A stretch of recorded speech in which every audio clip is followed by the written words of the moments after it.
नमस्कार, आपकी बात पयोधी के साथ में बहुत स्वागत है आप सभी का। आज फिर से मैं हाजिर हूँ आपके मुद्दे पर बात करने के लिए। जैसा मैंने पहले आपसे कहा था कि आज शनिवार का दिन है और मेरे साथ एक एक्सपर्ट यानी एक अच्छे डॉक्टर को हम बुलाएंगे ताकि वो आपकी समस्याओं का समाधान हमारे स्टूडियो के जरिए बता सकें। डायबिटोलॉजिस्ट हमारे साथ डॉक्टर राजेश केसरी मौजूद हैं। सर, आपका बहुत स्वागत है। दरअसल नमस्कार। हमारे जो दर्शक हैं, हमारे डिजिटल लाइव पर जो लोग जुड़ते हैं हमारे साथ, वो हमें डीएम कर कर ही कहते हैं कि आप इस मतलब हमें बताते हैं कि इस मुद्दे पर बात कीजिए, इस मुद्दे पर बात कीजिए। तो बहुत समय से हमें मैसेजेस आ रहे थे कि आप डायबिटीज के ऊपर बात कीजिए, हमें बताइए। खास तौर से जैसे हम भी काम करते हैं प्रोफेशनल लाइफ में। पहला मैं आपसे ये जानना चाहती हूँ, जो यंगस्टर्स हैं, इतनी यंग एज में जो डायबिटिक हो रहे हैं लोग, डायबिटीज के जो मामले बढ़ रहे हैं, इसके पीछे क्या कारण है? जी, आप बिल्कुल सही बोल रहे हैं कि आजकल जो डायबिटीज़ की डिटेक्शन की एज है, वो बहुत कम हो गई है। जी। अगर हम आज से 10 साल पहले की बात करें, तो आम तौर पे जो डायबिटीज़ के नए पेशेंट आते थे, वो 50 साल या उससे ज़्यादा के होते थे। अब हम देख रहे हैं कि जो डायबिटीज़ के नए मरीज़ आ रहे हैं, वो 30-35 साल की उम्र में काफ़ी मात्रा में ऐसे पेशेंट आ रहे हैं। जी। तो इसकी बहुत सारी वजह हैं, इसकी कोई एक मात्र वजह नहीं है। जी। इसकी एक बहुत बड़ी वजह है, सबसे पहले तो जेनेटिक प्रेडिस्पोज़िशन, हम्म। कि हमारी जीन्स में ये डायबिटीज़ है। मान लीजिए कि हम सब के अंदर एक डायबिटीज़ का बीज बोया हुआ है। जब से हम इस पैदा हुए दुनिया हैं। में आते हैं, पैदा होते हैं, तो हम प्रेडिस्पोज़ हैं। हम्म। तो और जो हम साउथ ईस्ट एशियन जो हम लोग जो हमारी जेनेटिक्स है, या हमारे परिवार में है, तो हमें होने के चांसेस बहुत ज़्यादा हैं। इसके बाद बात आती है हमारे लाइफ़स्टाइल की। और जब हम लाइफ़स्टाइल की बात करते हैं, तो हमें ये नहीं देखना है कि मान लीजिए बड़े हो गए, ऑफ़िस जा रहे हैं तब, नहीं, वो तो बहुत देर हो गई है। बीमारी हमें बचपन में शुरू होती है, बल्कि डायबिटीज़ की बीमारी और ये जो मेटाबॉलिक डिसऑर्डर्स जो हैं, जी। वो बचपन में ही शुरू नहीं होते, वो भ्रूण के अंदर शुरू होते हैं। जिस समय बच्चा रूप लेता है माँ हम्म। के अंदर, उसी समय उस बच्चे की प्रोग्रामिंग होती है, उसके मतलब आप फीटस की आप ये प्रोग्रामिंग कहना होती चाह रहे है। हैं कि अगर उस वक़्त माँ डायबिटिक है, ऐसा, या अगर पिता भी हैं, तो उसी वक़्त ये बच्चे में उत्पन्न हो ज़रूरी जाता है? ज़रूरी नहीं है अगर माँ डायबिटिक है या पिता डायबिटिक है, जी। ज़रूरी नहीं है। जी। लेकिन कुछ ऐसी कंडीशंस होती हैं, हुँ। जैसे माँ के का शुगर थोड़ा बड़ा हो, या माँ का वज़न ज़्यादा हो, उसके हुँ। अंदर इंसुलिन रेज़िस्टेंस हो सकता है ओके। डायबिटीज़ बीमारी ऐसा ना हो, या फिर वज़न बहुत कम हो। तो ऐसी हुँ। कई सारी अवस्थाएँ हैं जिसमें बच्चे के अंदर ऐसी प्रोग्रामिंग हो जाती है कि वो हुँ। आगे जाके उसको डायबिटीज़ होती है। उसके बाद स्कूल में जो हमारा बचपन है बहुत बदल हुँ। गया है। अगर हम लोग पहले पार्क में जाके खेलते थे, तो आजकल बच्चे मोबाइल में, लैपटॉप में, टैबलेट में, इन सब में बिज़ी रहते हैं, तो फिज़िकल एक्टिविटी बच्चों की कम हो गई है। अब वो हुँ। स्कूल में भी कंप्यूटर पे पढ़ाई करते हैं, ठीक बात है। बाहर बहुत कम निकलते हैं। ठीक बात है। खाना-पीना बहुत बदल गया। अगर हम लोग एक ज़माने में ज़्यादातर घर की बनी हुई चीज़ें खाते थे, तो हुँ। आजकल सब बच्चों को आदत हो गई है, हर परिवार का सदस्य, सभी परिवारों में ज़्यादातर कम से कम दिल्ली जैसे शहर में ऑनलाइन डिलीवरी ऐप से फूड ऑर्डर करते हैं। सब चीज़ें आसानी से, सरलता से, उपलब्ध हैं। अफ़ोर्डेबल घर जी। में तुरंत मिल जाती मिल हैं, तो जाती अब तो हैं। आपको वो टेस्टी सामान लाने नो के लिए बट जाना भी नहीं बट पड़ता। मैं एक और चीज़ जानना चाहती हूँ। एक तरफ तो हम अपनी लाइफ़स्टाइल के प्रति, ऐसा नहीं है डॉक्टर कि लोग अब और ज़्यादा अवेयर नहीं हुए हैं। हम जब योग की बात करते हैं, हम एक्सरसाइज़ की बात करते हैं, अब तो कितने फॉर्म ऑफ एक्सरसाइज़ेज़ भी आ चुके हैं मार्केट में। तो लोग कोशिश कर रहे हैं कि वो उनसे जुड़ें, अपनी लाइफ़ को और हेल्दी रखें। कट टू उसके बावजूद भी अगर इस तरह से लोग ऐसी जैसे ब्लड प्रेशर है या फिर डायबिटीज़ है, हाई कोलेस्टेरॉल है, इस तरह की बीमारी इतनी यंग एज में अगर आ रही हैं, तो फिर क्या रीज़न है? फिर यही रीज़न है कि आबो-हवा, फिर यही रीज़न है कि खान-पान? तो जैसे मैं बात कर रहा था कि कोई हुँ। एक वजह नहीं है, बहुत हुँ। सारी वजह एक साथ मिल के ये बीमारी पैदा करी है। जी। तो कुछ तो जेनेटिक्स, हुँ। लाइफ़स्टाइल मतलब हमारा खाना-पीना, हमारी हुँ। फिज़िकल इनएक्टिविटी, इसके साथ जो पॉल्यूशन है, जी। जो हवा में पॉल्यूशन है, जो पानी पॉल्यूटेड है, जो सब्जियाँ, फल हम खाते हैं वो जो पॉल्यूटेड है, पॉल्यूशन एक बहुत बड़ी वजह है डायबिटीज़ होने का। हुँ। आजकल ये जो प्लास्टिक हैं, जिसका हम बहुत इस्तेमाल करते हैं, वो हमारे नदियों में जाते हैं, वो मिट्टी में मिल जाते हैं, फिर हम उनको खाते हैं, तो इनको एंडोक्राइन डिसरप्टर बोलते हैं। तो ये चीज़ें भी हमारे शरीर के अंदर जाके हमारी पैनक्रियास को नुकसान करती हैं, इंसुलिन कम बनती है, ये इंसुलिन रेजिस्टेंस होता है। तीसरी एक बहुत बड़ी बात है स्ट्रेस। जी। आजकल की लाइफ में जो स्ट्रेस बचपन से ही हो जाता है, कुछ अचीव हम्म। करने का, कुछ करने का, हर आदमी को स्ट्रेस की अपनी हाँ, अलग मतलब वजह है। Stress is a big reason. Stress is also big reason. जी। Another important reason is inadequate sleep. जी। आप कॉमनली देखते होंगे कि हम्म। बहुत सारे बच्चे भी और बड़े भी, हो सकता है आप भी, जी। हम भी, रात को स्क्रॉल करते हैं, कोई इंस्टाग्राम, ठीक बात ट्विटर, है। जिसको जो पसंद है वो देख रहे हैं। रात को कब सो रहे हैं, कब उठ रहे हैं, स्लीपिंग तो पैटर्न ठीक हाँ, नहीं है। स्लीपिंग पैटर्न ठीक नहीं है। तो इन सब के रिजल्ट से, इन सब से क्या होता है कि ओबेसिटी होती है, वजन बढ़ता है, वजन बढ़ने से इंसुलिन रेजिस्टेंस होता है। तो ये सब बीमारी, ये एक डायबिटीज बीमारी नहीं है। जी। हम इस समय बात खाली शुगर की नहीं कर रहे। जी। शुगर तो रिजल्ट है बहुत सारी चीजों का जो बहुत देर से आया, फिर हम्म। आपको दिखाई दिया कि शुगर बढ़ गया।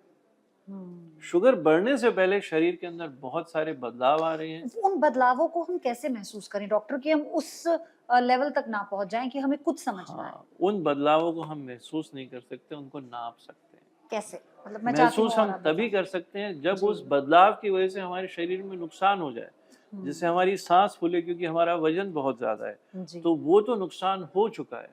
मान लीजिए हार्ट को नुकसान हो गया, इसीलिए चलने में सांस हम्म। फूलती है, सीढ़ी चढ़ने में सांस फूलती है। वजन बहुत ज्यादा हो गया है, उसकी वजह से रात को नींद नहीं आती, आदमी दिन भर सोता है, ये खर्राटे लेता है, ऑब्स्ट्रक्टिव स्लीप एपनिया हो गया है। वजन की वजह से, वजन ज़्यादा होने की वजह से डिप्रेशन होता है, वजन ज़्यादा होने की वजह से इनफर्टिलिटी होती है। करीब 175 बीमारियां हैं जो केवल वजन वजन, ज़्यादा होने ओबेसिटी। की वजह से होती है। जी। और वजन ज़्यादा होने की वजह से डायबिटीज़ होती है। उससे पहले इंसुलिन हम्म। रेजिस्टेंस शुरू हो जाती है, कि हम्म। मतलब इंसुलिन शरीर में है लेकिन वो काम नहीं कर रही। हम्म। तो ये सब चीज़ें एक साथ होती हैं। हम डायबिटीज को देखते हैं क्योंकि हम शुगर चेक कर लेते हैं, जी। लेकिन इसके पीछे शरीर में क्या हो रहा है, क्या क्या चीजें चल रही हैं, अक्सर हम सब लोगों को खास तौर पे लेमैन को ये बातें समझ नहीं होती। इसको आप ना अपनी लैंग्वेज में बिहाइंड द सीन्स कह सकते हैं। तो बिहाइंड द सीन्स हमारे शरीर में बहुत सारी चीजें हो रही हैं, जिनका कल्मिनेशन होता है अल्टीमेटली डायबिटीज की कॉम्प्लिकेशन, हार्ट अटैक, स्ट्रोक, हम्म। या ब्रेन में प्रॉब्लम, जी। पाँव में प्रॉब्लम, आँखों में problem. So but this is result of all the changes happening. अच्छा डॉक्टर, कुछ अगर मैं ऐसे शुरू में 5 चेंजेस की बात करूँ जो हमें अपने लाइफ स्टाइल में करना बहुत ज़रूरी है इन सारी चीज़ों से बचने के लिए, तो वो क्या है? सबसे बड़ी चीज़ तो हमारा खाना है। जी। देखिए, हमें ये समझना है कि कुछ चीज़ें हम कर सकते हैं, कुछ हुँ। चीज़ें हम नहीं कर सकते। तो जो हम कर सकते हैं, हमें कम से कम वो कोशिश करनी चाहिए। जी। जेनेटिक्स, जो सबसे पहली बात की, उसको हम चेंज नहीं कर सकते। माता-पिता हुँ। वी कैन नॉट चूज़, जी। तो वो तो है ही। ट्रू। बट हम क्या खाते हैं, we can choose that. Yes. तो खाना डायबिटीज और बीमारियों से बचने के लिए बहुत सरल है। मतलब आपको कोई बहुत हाई हुँ। फाई चीज़, कोई बहुत महंगी चीज़, कोई ऐसी चीज़ नहीं लेनी। हुँ। हरी सब्जियां ज़्यादा खाइए, अनप्रोसेस्ड फूड खाइए, जी। जो जो होल ग्रेन्स होते हैं उनका ज़्यादा हुँ। इस्तेमाल करिए, फल खाइए, हुँ। ताज़ी चीज़ें खाइए, हुँ। जिस चीज़ में नमक ना हो, कम हो, वो हुँ। चीज़ खाइए, हुँ। जिसमें तेल, घी, फ्राइड, ये सब चीज़ें कम खाइए। मीठा, चीनी, रिफाइंड कार्बोहाइड्रेट जैसे मैदा है, इसका कम हुँ। से कम सेवन करिए। तो ये बहुत कॉम्प्लिकेटेड नहीं है। हुँ। ये कुछ थोड़ी-सी चीज़ें हैं जिनको अवॉइड करके हम अपनी हेल्थ में बहुत ही एक ड्रास्टिक चेंज ला सकते हैं। जी। अगर हम रोज़ ये करना शुरू कर दें, हुँ। अगर हम रोज़ कम खाएँ, कम मात्रा में खाएँ, हुँ। रोटी खाएँ बजाय इसके कि नान खाएँ, पूड़ी हुँ। खाएँ, भटूरे हुँ। खाएँ, उसी से देखिए कितना फ़र्क होता है। अगर आप रोज़ 4 रोटी खा रहे हैं तो उसको, और आपका वज़न ज़्यादा है, ज़ाहिर है होगा, आप हुँ। उसको 4 की जगह 2 कर दीजिए, और आप हुँ। सलाद खाइए, फल खाइए, फाइबर आप उससे पेट इनटेक भरिए। कीजिए तो ज़्यादा। देखिए कितना बदलाव जी। आता है। बदलाव खाली आपके वज़न में नहीं आएगा, हुँ। आपकी फीलिंग में आएगा। यू विल फील बेटर, आपको खुद को अच्छा, बेहतर महसूस मैं ये होगा। चाहती हूँ कि हमें, हमारे जो दर्शक हैं वो ये ना कहें कि आप सिर्फ यंगस्टर्स के लिए ही सवाल करती हैं। हमारे जो बुजुर्ग दर्शक हैं, जो डायबिटिक हैं, है ना? वो आज की इस आबो-हवा से मैच नहीं कर पाते। एक तो ह्यूज जनरेशन गैप है, उन्हें घरेलू नुस्खे उन्हें ज़्यादा पता है आज की जनरेशन के कंपैरिजन में, तो उनके लिए आप क्या सजेस्ट करेंगे कि इस वातावरण में अपने को कैसे वो स्वस्थ रखें? क्योंकि जब हम किसी बुजुर्ग की बात करते हैं ना डॉक्टर, तो वो सिर्फ डायबिटिक नहीं होते, बीपी के भी पेशेंट होते हैं, हार्ट पेशेंट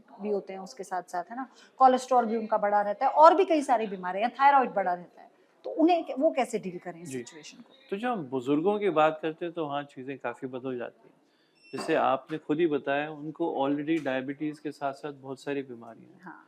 बुजुर्गों बुजुर्गों में ये है कि उनको बहुत खास प्रिकॉशन रखने ज़रूरी है, क्योंकि उनको कुछ कॉम्प्लिकेशन बड़ी जल्दी हो सकती है। हम्म। इसीलिए एक तो बुजुर्गों में, एल्डरली लोगों में हम ये रिकमेंड करते हैं कि बहुत स्ट्रिक्ट शुगर कंट्रोल ना करें। जी। अगर किसी यंग 30-35 साल के इंडिविजुअल को हम बोलेंगे नहीं, आपका HbA1c 6.5 रखिए, हम्म। 7 से कम रखिए, तो हमारी रिकमेंडेशन एल्डरली की होती है कि आप HbA1c बहुत स्ट्रिक्ट कंट्रोल मत करिए, क्योंकि शुगर अचानक कम ना हो जाए, कहीं आप गिर ना जाए, ट्रू। क्योंकि एल्डरली में फॉल के चांसेस होते हैं। अगर जी शुगर कम जी हो जी जाए, जी कमज़ोरी हो जाए, जी। तो वो गिर सकते हैं, फ्रैक्चर हो सकता है, और हम्म। फिर एक के पीछे एक बहुत सारी कॉम्प्लिकेशन हो सकती है। दूसरी बात, elderly they are already frail, क्योंकि उम्र के साथ साथ मसल मास कम हो जाता है, वो कमज़ोर हो जाते हैं, तो मसल मास कम होने की वजह से शुगर ज़्यादा हो सकती है। बिकॉज मसल एक बहुत इम्पॉर्टेंट ऑर्गन है हमारी बॉडी का, जो ग्लूकोज यूटिलाइजेशन में हम्म। मदद करता है। तो हम ये रिकमेंड करते हैं कि जैसे जैसे उम्र बढ़ती जा रही है, आप हम्म। फिजिकल एक्टिविटी, एक्सरसाइज बढ़ाइए, जैसे हाथों की एक्सरसाइज करिए, हम्म। प्रोटीन इंटेक बढ़ाइए, कि आपका मसल मास कम ना हो। और ऑब्वियसली फिजिकल एक्टिविटी एज के साथ बहुत ज़रूरी है, क्योंकि जी। फिजिकल एक्टिविटी से शुगर भी कम होता है, हम्म। मसल भी बढ़ती हैं, हड्डियां भी मजबूत होती हैं, हम्म। मूड भी अच्छा होता है। जी। और आजकल हम एक बहुत ख़ास चीज़ देख रहे हैं कि जो फैमिलीज़, पहले जॉइंट फैमिली थी, अब ये फैमिलीज़ जो न्यूक्लियर फैमिलीज़ होती जा रही हैं, तो अक्सर हम देखते हैं कि काफ़ी बड़ी उम्र में भी लोग अकेले पड़ जाते हैं, हस्बैंड वाइफ हम्म। अकेले हैं, क्योंकि बच्चे या तो बाहर चले गए या आपने कहा अलग ना रह रहे हैं। स्ट्रेस। जी। तो ये सब, it is not just one thing, ये कोई एक चीज़ हम्म। नहीं है, बहुत सारी चीज़ें हैं जो एक साथ हो रही हैं। जी। बट ये कुछ इम्पोर्टेंट एलिमेंट हैं जो ट्रिगर मैंने आपको पॉइंट्स हैं। बताया, हाँ, कि अगर हम इनका भी ध्यान रखें, हम्म। अगर हमारे जैसे हमारे माता पिता ही हैं या कोई हमारे रिलेटिव है, एल्डरली हैं, हम्म। तो बीच बीच में उनसे मिलते रहें, हम्म। फ़ोन पे बात करते रहें, उनका हाल चाल लेते रहें, जी। उनकी दवाइयाँ देखते रहें कि वो दवाई समय पे खा रहे हैं कि नहीं, ठीक बात है। दवाइयाँ ख़त्म तो नहीं हो गई। ये हम्म। छोटी छोटी चीज़ें हैं जो उस एज में जिसमें आपने बात की, they become lot more important than in a younger age group. तो इसका मतलब इन सारी बातों का अगर हम ध्यान रखेंगे जो आपने हमें बताया है डिटेल में, उसके बाद खाने के बाद रसमलाई, रसगुल्ला, बर्फी, काजू कतली मतलब अच्छा, खा सकते हैं। एक ये बहुत इम्पोर्टेंट बात है। देखिए, मिठाई ज़हर नहीं है, जी। आप शुगर कंट्रोल करके रखिए। अगर थैंक यू आपको फॉर सेइंग डायबिटीज़ दिस। है, हाँ। बात उस चीज़ की नहीं है, बात क्वांटिटी की है। Portion come control is the true, exactly. Essence in in all these problems, not just diabetes. Portion control, आप कितनी मात्रा में खाते हैं, क्या खाते हैं। क्या खाते हैं? ठीक तो बात अगर है। आपकी डायबिटीज़ कंट्रोल में है, और आप कोई बर्थडे है, शादी है, पूजा है, हम्म। आपको खाने की इच्छा है, जी। तो कुछ मीठा या केक, पेस्ट्री लेने में कोई हर्ज नहीं है, कभी-कभी। कभी कभी। लेकिन जब आप वो लेते हैं तो उसकी जगह आप किसी और चीज़ में कटौती करिए। जैसे हम्म। एक गुलाब जामुन लिया तो आधी रोटी नहीं खाई, एक रोटी नहीं हम्म। खाई, थोड़ा चावल कम मतलब कर ये लिया। तय आपको अब करना आपको होगा कि आपको रसमलाई कैसे। पसंद है, तो आप तो ख़ैर सभी खा सकते हैं, बट हाँ। अगर किसी को डायबिटीज़ है जी। और उनको बहुत पसंद है रसमलाई, रसगुल्ले, जी। तो उसको लें, लेकिन उसके जगह किसी और चीज़ को कम कर मतलब दें। रिप्लेस करना पड़ेगा जी, आपको रिप्लेस चीज़ों करना को। पड़ेगा। और स्टिल ये रोज़ नहीं लेना। हुँ। कभी-कभी it has to be something of exclusion, dietician not. से सलाह लेना ठीक होता है? डेफिनिटली डायटीशियन से सलाह लेना ठीक होता है। अगर हुँ। प्रॉपर लाइसेंस डायटीशियन है, हुँ। तो आपको डाइट चार्ट बना के समझा सकते हैं जी। क्या लेना है। लेकिन देखिए, रोज़मर्रा की ज़िंदगी में आप हर बार तो फ़ोन करके डायटीशियन से नहीं पूछ पूछ नहीं सकते सकते। ना। तो कुछ बहुत सरल चीज़ें हैं, मैं आपको 4 शब्दों में, मतलब जी, जी। 2-3 सेंटेंस में बता दूँगा। कुछ चीज़ों को खाने से शुगर ज़्यादा बढ़ती है, उन चीज़ों का सेवन बिल्कुल कोशिश करिए अवॉइड करिए। जैसे अगेन इसमें कोई चीज़ जहरीली नहीं है, लेकिन जी। कम से कम खाइए। आलू, अरवी, मैदा, सूजी, कॉर्न, मक्खी, इन सब चीज़ों का कम से कम सेवन करिए। सूजी से भी शुगर सूजी बढ़ती से है? भी शुगर तेज़ी से बढ़ती है, क्योंकि ये चीज़ बड़ी जल्दी एब्ज़ॉर्ब हो जाती है, डाइजेस्ट हो जाती हैं, they give spikes of glucose. Sugar अचानक बढ़ती है, तो जब शुगर अचानक बढ़ती है उसको कंट्रोल करना मुश्किल होता है, और ये जो स्पाइक्स होती हैं they are very harmful, because वो इन्फ्लेमेशन पैदा करती हैं, उसकी वजह से हार्ट में प्रॉब्लम हो सकती है।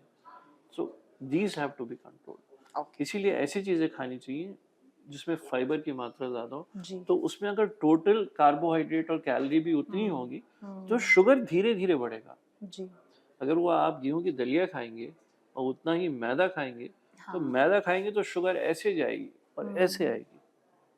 और अगर उतना ही आप कैलोरी या उतनी ही मात्रा में गेहूं की हाँ दलिया खाएंगे तो आपकी शुगर धीरे धीरे बढ़ेगी और ऐसे धीरे धीरे कम हो जाएगी। ओके तो वो फायदेमंद क्यों है? सी द डिफरेंस वो फायदेमंद इसलिए है क्योंकि डायबिटीज में क्या है कि हमारा शरीर, हमारी पैंक्रियास जितनी हमें चाहिए उतनी इंसुलिन नहीं बना रहा है, ज़रूरत से कम बन रही है, या जो बन रही है वो उतनी इफेक्टिव नहीं है, तो ultimately that is not sufficient. मतलब जैसा आपने कहा कि आप कभी कभी ले सकते हैं, तो हाँ सेम विद सूजी, जैसे आप कह रहे हैं कि भाई रोज कुछ लोग आलू लवर होते हैं, वो हर चीज में आलू खाते हैं, तो वो अवॉइड कर सकते हैं, वीक में ट्वाइस और थ्राइस वो लोग वो उसका इंटेक कर सकते हैं, लेकिन हर रोज नहीं होना जी, चाहिए हर ऐसे रोज नहीं होना चाहिए, क्योंकि हम्म इंसुलिन जब शुगर की पीक होती है, से स्पाइक होती है, तो बॉडी उतनी इंसुलिन नहीं बना पाती। लेकिन जब धीरे धीरे शुगर बढ़ती है तो उतनी थोड़ी बहुत इंसुलिन बनाती रहती है।